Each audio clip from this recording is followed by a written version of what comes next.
శ్రీచక్ర శుభ నివాస స్వామి జగమేలు చిద్విలాస. జై శ్రీకృష్ణ. సత్య జ్యోతిష వాస్తు యూట్యూబ్ ఛానల్ ప్రేక్షకులకు వీక్షకులకు శుభాశీస్సులు. ఈరోజు మనం ఈ వీడియోలో మరో అద్భుతమైన విషయాన్ని తెలుసుకునే ప్రయత్నం చేద్దాం.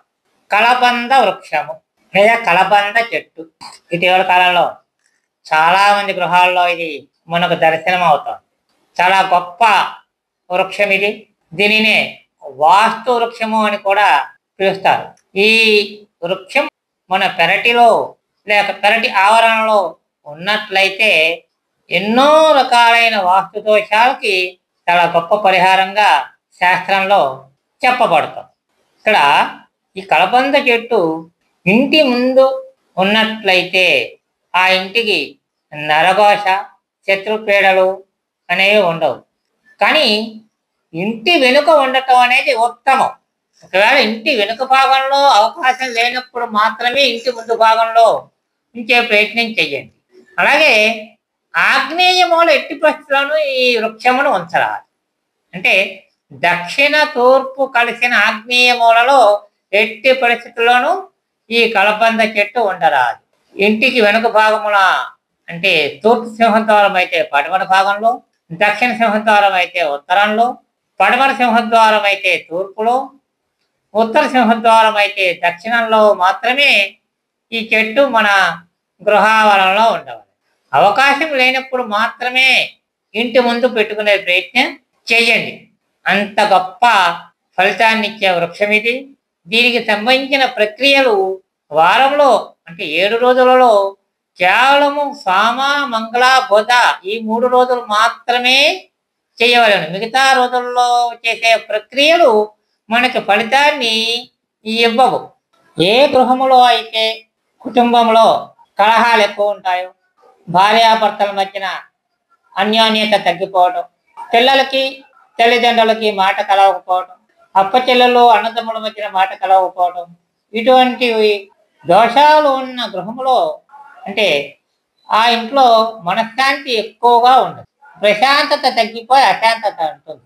అటువంటి గృహములో ఈ కలబంద చెట్టు మొదట్లో జీలకర్ర నీటిలో నానబెట్టి పిదప ఆ నీటిని వడగట్టి ఆ వడగట్టిన నీటిని చంద్రుని మనసులో తలుచుకొని తమ కుటుంబంలో ప్రశాంతత వచ్చేలా చేయమని ఆ చంద్ర భగవానుని కోరుకుంటూ ఆ జీలకర్ర కలిపి వడగట్టిన నీటిని కలబంద వృక్షం మొదట్లో పోయవలను. ఈ ప్రక్రియ ఉదయం సమయంలో చేయాలి.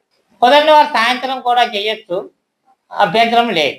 ఇక ఎవరైతే ఆర్థిక ఇబ్బందులతో బాధపడుతున్నారో, పక్షవాతం లాంటి జబ్బులున్న వ్యక్తులు ఉన్న ఇంట్లో, నరాలకు సంబంధించిన వ్యాధులతో బాధపడుతున్న వారు, భూములు స్థలాలు కొనుగోలు చేయాలనే ప్రయత్నం విఫలమవుతున్న వారు, సొంత ఇళ్ళు కొనుక్కోవాలనే ప్రయత్నం విఫలమవుతున్న వారు, సొంత ఇళ్ళు కట్టుకోవాలనే ప్రయత్నాలు విఫలమవుతున్న వారు, ఇలాగ భూములు గృహాలకు సంబంధించి మనం ఎదుర్కొంటున్న నానా రకాల సమస్యలకి, నరాలకు సంబంధించిన జబ్బులకు సంబంధించి మనం ఎదుర్కొంటున్న సమస్యలకి ఒక చక్కని పరిహారం. ఎవరైతే ఇప్పుడు ఈ పైన చెప్పిన సమస్యలతో బాధపడుతున్నారో ఆ ఇంటి యజమానురాలు కేవలము బెల్లముతో చేసిన పానకము, దీంట్లో యాలకులు మిరియాలు కలపరాదు. ఎట్టి పరిస్థితుల్లో ఈ 2 కలపకూడదు. కేవలం బెల్లముతో పానకము చేసి అంగారకుని తలుచుకొని అంటే కుజ భగవానుని తలుచుకొని కుజ మంత్రం ఏదైనా జపించుతూ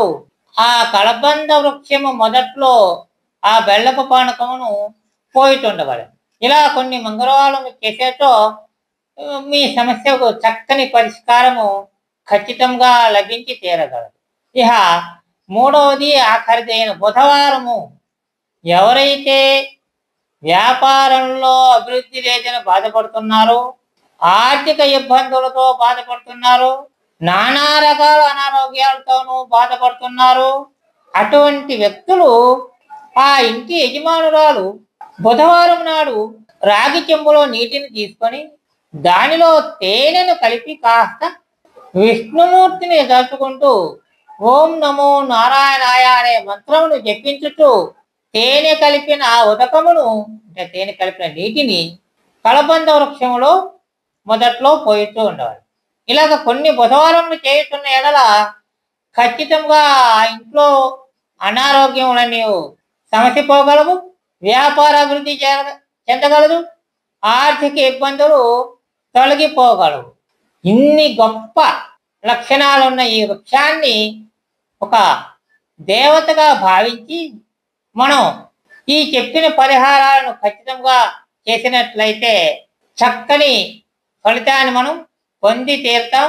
ఇది చాలా అనుభవపూర్వకంగా కూడా చాలా మందికి చెప్పడం జరిగింది. ప్రయత్నించి వారు ఎంతో విజయవంతమైన జీవితాన్ని అనుభవిస్తున్నారు.